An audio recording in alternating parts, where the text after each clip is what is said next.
Hello friends, welcome to Ramya channel. இன்றைக்கி நம்ம என்ன ரெசிபி பார்க்க போகிறோன்னா, ஒரு ஸ்கின் க்ளோயிங் ட்ரிங்க் தாங்க பார்க்க போகிறோம். இதை ஈஸியாக வீட்டிலேயே நம்ம செய்யலாம். அது வேறு எதுவும் இல்லைங்க, பீட்ரூட்டை வச்சு ஒரு பீட்ரூட் மால்ட் எப்படி செய்கிறது அப்படிங்கிறதா பார்க்க போகிறோம். நீங்கள் ராகி மால்ட்டு இதெல்லாம் குடிச்சிருப்பீங்க. இது கொஞ்சம் டிஃப்ரெண்ட்டாக பீட்ரூட்டில் எப்படி செய்கிறதுன்னு பார்க்க போகிறோம். அதுக்கு ஃபஸ்ட்டு ஒரு கடாய் வச்சுட்டு ஒரு கைப்பிடி அளவு பாதாம், ஒரு கைப்பிடி அளவு முந்திரி, 3 ஏலக்காய், இது 3யும் நல்லா ஃப்ரை பண்ணி எடுத்துக்கலாம். நெய், ஆயில் எதுவுமே சேர்த்த வேணாம். வெறும் கடாயில் நம்ம ஃப்ரை பண்ணி எடுத்துக்கலாம். நீங்கள் எவ்வளோ வேணாலும் முந்திரியும் பாதாமும் ஆட் பண்ணிக்கலாம். அது உங்கள் இஷ்டம் தான். இன்றைக்கி நான் ஒரு கைப்பிடி அளவு தான் ஆட் பண்ணியிருக்கேன். இதை ஒரு ஜாருக்கு மாற்றி நல்லா பவுட்ரையாக அரைச்சி எடுத்துக்கோங்க. ஜார் ஈரம் இல்லாமல் பார்த்துக்கோங்க. இப்போ நம்ம அரைச்சி எடுத்துகிட்டு வந்துக்கலாம். பாருங்கள், இந்தளவுக்கு நான் பவுடராக அரைச்சிருக்கேன். நான் கொஞ்சம் குறப்பாக தான் அரைச்சிருக்கேன். அப்போ தான் நம்ம இந்த ட்ரிங்க் குடிக்கிற வாயில் தட்டுப்படும், நல்லாயிருக்கும், மென்று சாப்பிட்றதுக்கு நல்லாயிருக்கும். அதனால் நான் கொஞ்சம் குறப்பாக அரைச்சிருக்கேன். நீங்கள் பவுட்ரியாக வேணாலும் அரைச்சிக்கலாம். அதே மிக்ஸி ஜாரில் ஒரு கப் துருவின பீட்ரூட்டை நான் ஆட் பண்ணிக்கிறேன். ஒரு கப் நான் ஆட் பண்ணியிருக்கேன் அந்த மெஷரிங் கப்பில். அந்த மெஷரிங் கப்லேயே கொஞ்சமாக ஒரு 2 ஸ்பூன் அளவுக்கு தான் நான் தண்ணி ஆட் பண்ணுறேன். நிறைய தண்ணி ஆட் பண்ணிங்கன்னா இதை செய்கிறதுக்கு ரொம்ப லேட்டாகும். அந்த தண்ணி சுண்டுறதுக்கு ரொம்ப லேட் ஆகிடும். அளவான தண்ணி சேர்த்து நைஸாக அரைச்சி எடுத்துக்கோங்க. இப்போ நம்ம ஒரு கடாயில் நம்ம அரைச்சி வச்ச விழுதை ஆட் பண்ணிக்கலாம். நான் பாதாம் முந்திரி வறுத்த அதே கடாயில் ஆட் பண்ணியிருக்கேன். இரும்பு கடாய் யூஸ் பண்ணிங்கன்னா இன்னும் ஹெல்த்தியாக இருக்கும். நான் இன்றைக்கி நான்ஸ்டிக் தான் யூஸ் பண்ணுறேன், கொஞ்சம் அடி பிடிக்காமல் இருக்கும் அப்படிங்கிறக்காக. நீங்கள் இரும்பு கடாய் இல்லை அலுமினிய கடாய் இதெல்லாம் யூஸ் பண்ணிங்கன்னா அடி பிடிக்கும். அடி பிடிக்காமல் பார்த்துக்கோங்க. லோ ஃப்ளேமில் வச்சே நீங்கள் நல்லா கிளறி விடுங்க. இந்த பீட்ரூட் இருக்க தண்ணியெல்லாம் நல்லா வற்றணும். அது வரைக்கும் நாம் கைவிடாமல் கலக்கிக்கிட்டே இருக்கணும். ரெட் கலராக இப்போ நம்ம ஆட் பண்ணியிருக்கோம். இது நல்லா டார்க் ப்ரௌன் ஆகி கருப்பு கலராகவே மாறிடும் நல்லா தண்ணி சுண்டுறப்ப. அது வரைக்கும் நாம் வெயிட் பண்ணலாம். இப்போ நம்ம கொஞ்சம் ஹை ஃப்ளேமில் வச்சுக்கலாம். அதுக்கப்புறம் மீடியம் ஃப்ளேமில் மாற்றிக்கலாம்.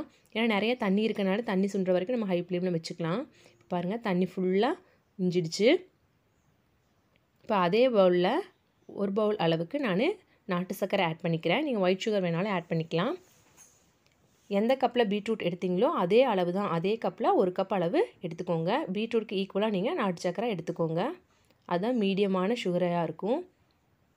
நீங்கள் பால் மிக்ஸ் பண்ணுறப்ப வேணுன்னா உங்களுக்கு சுகர் பத்தலை அப்படின்னா நீங்கள் எக்ஸ்ட்ரா ஆட் பண்ணிக்கலாம். நம்ம நாட்டு சர்க்கரையை ஆட் பண்ணதுக்கப்புறம் மறுபடியும் பீட்ரூட் மெல்ட் ஆகும். அந்த சர்க்கரை மெல்ட் ஆகி கொலன்னு ஆகும். இது நல்லா சட்டியோடு ஒட்டாமல் வரணும். அந்த பவுலில் ஒட்டாமல் வரணும். அந்த அளவுக்கு நாம் நல்லா கலந்து விட்டுக்கணும். சர்க்கரை சேர்த்துனதுக்கப்புறம் கைவிடாமல் கிளறிட்டே இருங்க, இல்லைன்னா அடி பிடிச்சிக்கும். லைட்டாக அடி பிடிக்கத்தான் செய்யும். அது பரவாயில்ல, நம்ம காய வைக்கிறப்ப அது காஞ்சிடும்.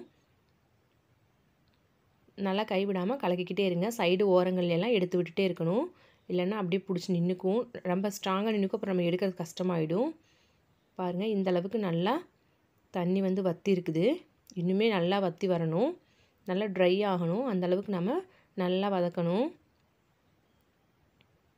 இந்த ஸ்டேஜில் நான் அரைச்சி வச்ச பாதாம் முந்திரியெல்லாம் அரைச்சி வச்சேன் இல்லையா, அந்த பவுடர் ஆட் பண்ணிக்கிறேன்.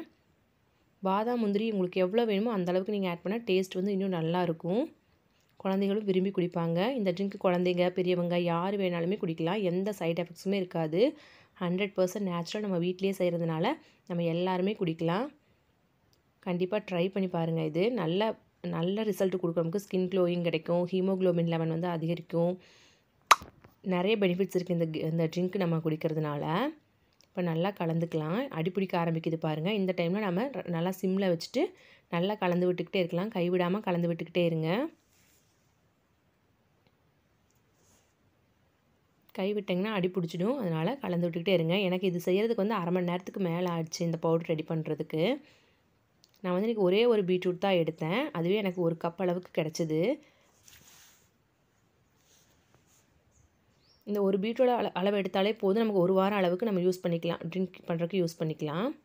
ஒரு வாரத்துக்கு நமக்கு இருக்கும். இது கெடாது. நீங்கள் 6 மாதம் வரைக்கும் வச்சாலும் கெடாது. பட் ஒரு பீட்ரூட் தான் எடுத்துருக்கனால இது ஒரு வாரம் வரைக்கும் தான் அளவு. அந்த அளவு தான் இருக்கும். ஒரு வாரத்துக்கு தான் பற்றும்.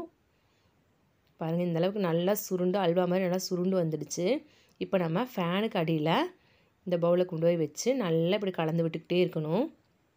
ஃபேனு நல்லா ஃபுல் ஸ்பீடில் வச்சுக்கோங்க. வச்சுட்டு இப்படி கலந்து விட்டுக்கிட்டே இருங்க. நான் 10 நிமிஷம் வரைக்கும் கைவிடாமல் கலந்து விட்டுக்கிட்டே இருந்தேன். அதுக்கப்புறம் தான் எனக்கு பவுடர் கன்சிஸ்டன்சி வந்துச்சு. நல்லா கலந்து விடுங்க. நீங்கள் ஃபஸ்ட்டு கலர்றப்போ கொலன்னு தான், அல்வா மாதிரி கொலன்னு தான் இருக்கும்.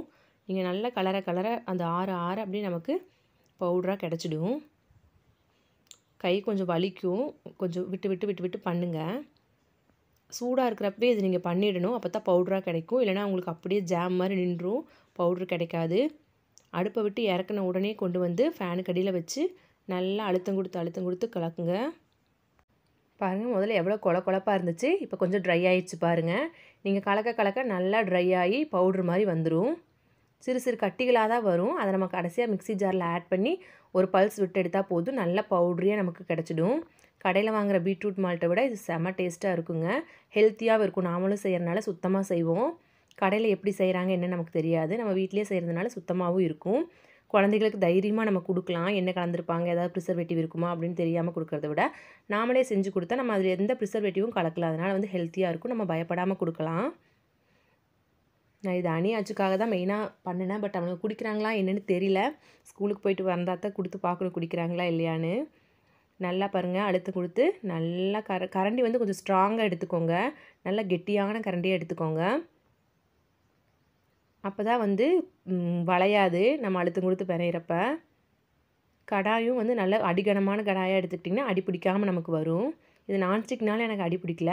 அலுமினியம் இல்லை இரும்பு இது மாதிரி எடுத்திங்கன்னா அடி கனமான கடாயாக எடுத்துக்கோங்க. பாருங்கள் எவ்வளோ பவுடராக வந்துருச்சுன்னு பாருங்கள். இப்போ நம்ம மிக்ஸி ஜாரில் மாற்றி ஒரு பல்ஸ் மட்டும் விட்டு எடுத்துக்கலாம். நல்லா பவுடராக கிடச்சிரும் நமக்கு. மிக்ஸி ஜாருக்கு மாற்றிக்கலாம். ஈஸியாக நம்ம செய்யலாம். ரெகுலராக பீட்ரூட் வந்து நம்ம சட்னி, பொரியல் இப்படி தான் செஞ்சு சாப்பிடுவோம். அது ரெகுலராக சாப்பிட்டாலும் நமக்கு போர் அடிச்சிடும். இப்படி ஒரு பவுடராக பண்ணி வச்சிட்டிங்க அப்படின்னா டக்குன்னு ஒரு பாலில் கலந்து கூலாவோ ஹாட்டாவோ எப்படி வேணாலும் நம்ம சாப்பிட்டுக்கலாம். மே மாதம் லீவெலாம் வந்துச்சுன்னா குழந்தைகளுக்கு போட்டு ஃப்ரிட்ஜில் வச்சுட்டிங்கன்னா கூலிங்காக கொடுத்தா பசங்க நல்லா விளையாண்டுட்டு வந்து குடிப்பாங்க. பாருங்கள், நல்லா ஃபைனாக அரைச்சாச்சு. ஒரு ஸ்பூன் அளவுக்கு நான் வந்து இப்போ ஆட் பண்ணிக்கிறேன். இப்போ நான் வந்து ஹாட் மில்கில் தான் ஆட் பண்ணுறேன். இதை நீங்கள் ஆற வச்ச பால்லையும் ஆட் பண்ணி ஃப்ரிட்ஜில் வச்சு கூலிங்காகவும் கொடுக்கலாம். ஜூஸ் மாதிரி செம டேஸ்ட்டாக இருக்கும். பீட்ரூட் ஜூஸ் மாதிரி நல்லா ஆட் பண்ணிட்டு நல்லா கலந்து விட்டுக்கோங்க. நமக்கு அடியில் போய் தங்கும். அது வந்து ஏலக்காய், பாதாம், முந்திரியெல்லாம் இது பண்ணும் இல்லையா, அதுதான் போய் அடியில் தங்கும். அதை நம்ம கலந்து விட்டுக்கலாம். அவ்வளோதாங்க, சூப்பரான ஒரு ஹெல்த் ட்ரிங்க் வந்து நமக்கு ரெடி ஆகிடுச்சு. இந்த ரெசிபி உங்களுக்கு கண்டிப்பாக பிடிச்சிருக்குன்னு நினைக்கிறேன். வீட்டில் கண்டிப்பாக ட்ரை பண்ணிவிட்டு எப்படி இருந்துச்சுன்னு எனக்கு கமெண்ட்டில் சொல்லுங்கள். இந்த ரெசிபி உங்களுக்கு பிடிச்சிருந்தா லைக் பண்ணுங்கள், ஷேர் பண்ணுங்கள், கமெண்ட் பண்ணுங்கள். மறக்காமல் நம்ம ரம்யா சேனலை சப்ஸ்கிரைப் பண்ணிடுங்க. அப்படியே பக்கத்தில் இருக்க பெல் ஐக்கானையும் கிளிக் பண்ணிவிடுங்க. தேங்க்யூ.